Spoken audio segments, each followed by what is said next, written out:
Hello friends, welcome back to my channel. Friends, once again market में आप एक ऐसा दिन आपको देखने को मिला जब उठा पटक आपको देख कल के बाद आज फिर से मार्केट उठा पटक देखने को मिली। और लास्ट स्पेशली जब एचडीएफसी बैंक का रिजल्ट आपका आया उसके बाद जो मार्केट में मोमेंटम देखने को मिला ये काफ़ी इंटरेस्टिंग है। तो चलिए डिस्कस करते हैं कल के ट्रेडिंग सेटअप के बारे में। कल आपकी निफ्टी की एक्सपायरी भी है, तो निफ्टी की एक्सपायरी कैसे हो सकती है, क्या कल भी कोई चेकपॉट लग सकता है, साथ ही डिस्कस करेंगे बैंक निफ्टी के इंपॉर्टेंट लेवल्स के बारे में।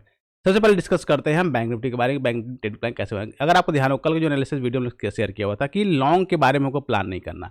रीजन क्या है, मार्केट का सेंटीमेंट बहुत ही ज़्यादा डैमेज हो चुका है, बहुत ज़्यादा आपका बेरिश हो चुका था। और इसीलिए प्लान क्या था कि सिंपल हमें केवल सेल के बारे में ट्राई करना है, उसका सोचना था। अगर आप देखें कल का फॉलो किया सिंपली जैसे कि आज जो कल का लो इसने आज ब्रेक किया बैंक निफ्टी ने, उसके बाद बहुत आराम से आपको स्लो एंड स्टडी मार्केट नीचे आया। लेकिन एक बात और थी, हमेशा ध्यान रखिए जब भी मार्केट में सेल ऑफ आता है, अगर आप देखेंगे यहाँ पे सेल ऑफ आया तो बहुत फास्ट आया, लेकिन यहाँ पे सेल ऑफ जो अगर आप देखेंगे तो हमारे यहाँ पे डबल टॉप का पैटर्न क्रिएट किया, लेकिन सेल ऑफ आया बहुत स्लो आया।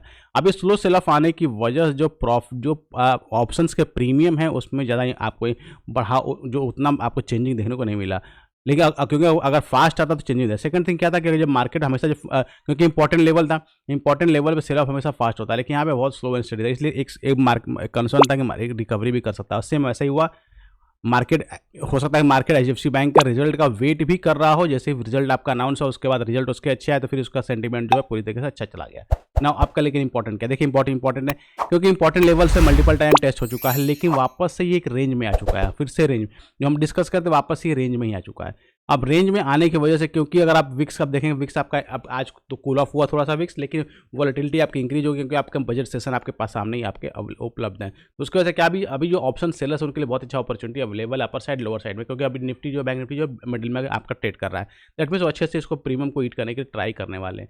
तो क्लियर हमको हमारा प्लान ऑफ एक्शन क्या होना चाहिए, हमें बहुत सिंपल सा प्लान करना है कि वापस से जो ये आपको लाइन देख रही है 48,400 के आसपास की लाइन, इसके नीचे अगर बैंक निफ्टी आता है फिर आपको सेलिंग की प्लानिंग करनी होगी, क्योंकि इंपॉर्टेंट लेवल है, इसके नीचे वापस आएगा तो फिर आपको सेलिंग अच्छा देखने को मिलेगा। क्योंकि होता है मार्केट सेल ऑफ आया, फिर मार्केट पुल बैक दे, फिर वापस से कंटिन्यूस पैटर्न में आए, तो उस केस में हमें ये लेवल ध्यान रखना है कि अगर 48,400 के नीचे फिर से वापस से बैंक निफ्टी जाता है तो फिर से हमको सेलिंग की प्लानिंग करनी है। अब बात करते हैं बाइंग की प्लानिंग। हमको प्लानिंग कहाँ से, देखिए बाइंग की प्लानिंग तब तक नहीं करी जब तक बैंक निफ्टी जो है 49,000 के ऊपर टिक नहीं जाता। ध्यान रखिएगा 49,000 के ऊपर जब तक, क्योंकि कंजेशन एरिया पूरा अगर आप देखें कंजेशन एरिया है, तो इस एरिया में क्या होगा, पिंग पोंग करेगा, प्रीमियम को हिट करने की कोशिश करेगा, लेकिन तो जब तक इसके ऊपर ना निकल जाए और सस्टेन ना कर जाए, एक अच्छी कैंडल क्लोज ना करे, तब तक आपको आप लॉन्ग टेरिंग प्लान नहीं करें। सेकंड एक और बात होगी, एचडीएफसी बैंक का जो रिजल्ट आया हुआ, इस रिजल्ट को जाहिर सी बात है जो इसका इम्पैक्ट पड़ना है, कि जो इसका डीप डाउन एनालिसिस होता है उसके बाद जो इम्पैक्ट पड़ना है उसके अकॉर्डिंग जो है अगर बहुत ही अच्छा इसका रिजल्ट होगा तो फिर डेफिनेटली बैंक निफ्टी जो है आपका अप खुलेगा, क्योंकि एचडीएफसी बैंक ऊपर खुलेगा तो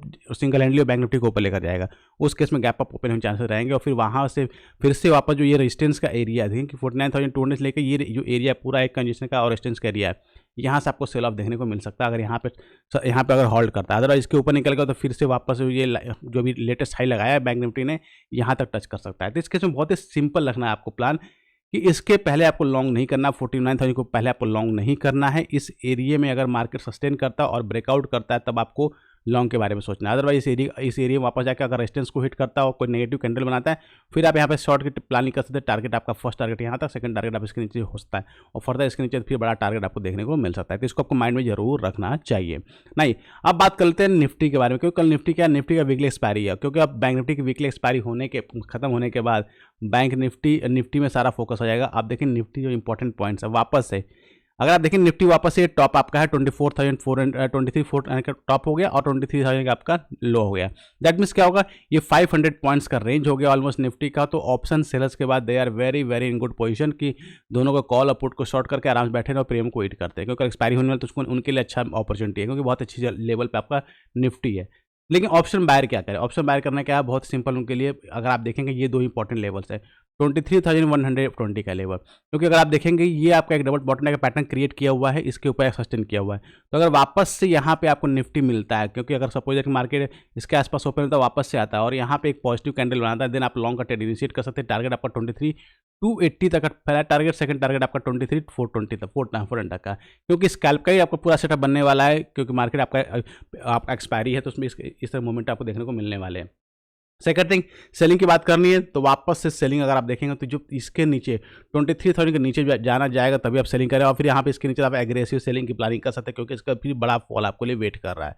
क्लियर, तो ये आपको ध्यान रखना है। सेकंड थिंग आपको ध्यान रखना है हीरो जीरो में क्या, जितने भी ऑप्शन सेलर्स उनको ध्यान रखना है कि आफ्टर 2 PM जो है अपनी पोजीशंस को या तो एग्जिट कर ले या बहुत टाइटली टेल कर ले, क्योंकि जो अनयूजुअल मूवमेंट्स होते हैं 10 रुपये का प्रीमियम भी 100 रुपीज़ पहुंच जाता है और कल के ट्रेड में हो सकते हैं क्योंकि एक्सपायरी के दिन है, ऐसे मोमेंटम हो सकते हैं। तो उसके से बचने का तरीका क्या है कि आप अपनी पोजीशन को हल्के का। सेकंड थिंग, जो जितने भी ऑप्शन बायर हैं वो स्पेशली ध्यान रखेंगे अपोजिट साइड में जब भी निफ्टी, क्योंकि निफ्टी डायरेक्टली गिर रहा है, ठीक है, तो इनको अपोजिट साइड में ध्यान रखना है। 2 बजे के बाद में आफ्टर 2 PM अपोजिट साइड के ट्रेड के बारे में प्लान करना। कुछ नेगेटिव सिनेरियो बनता है तो छोटा सा हीरो जीरो के लिए प्लान कर सकते हैं। 4 रुपये या 5 रुपये का प्रीमियम वाले ऑप्शंस के लिए बेट लगा सकते हैं ताकि अगर मोमेंटम आता है तो कैच कर सके। लेकिन उस केस में आपको ध्यान रखना टारगेट भी आपके सिस्टम में ही लगा होना चाहिए, क्योंकि वो जो स्पाइक्स अनयूजुअल स्पाइक्स हो रही है ना, उस स्पाइक में आप प्रॉफिट बुक करने की आपको अपॉर्चुनिटी नहीं मिलेगी। लेकिन सिस्टम में पहले ही ट्रेड अगर टारगेट लगा होगा चाहे डाउन साइड का या अप साइड का, तो उस केस में क्या होगा, टारगेट हिट करके आपको आराम से एग्जिट आपको मिल जाएगा। तो उसको अपने माइंड में जरूर कि आप प्लान को करिएगा। क्लियर, तो गाइस ये थी डिटेल एनालिसिस कल के ट्रेडिंग सेटअप के बारे में। आई होप आपको वीडियो चले, इसके लिए एक लाइक तो जरूर बनता, और साथ ही चैनल सब्सक्राइब नहीं किया जरूर सब्सक्राइब कर ले ताकि इस तरह इन्फॉर्मेटिव वीडियो मिलते हैं। मिलते हैं नेक्स्ट वीडियो में, next analysis. Till that be fearless, live fearless।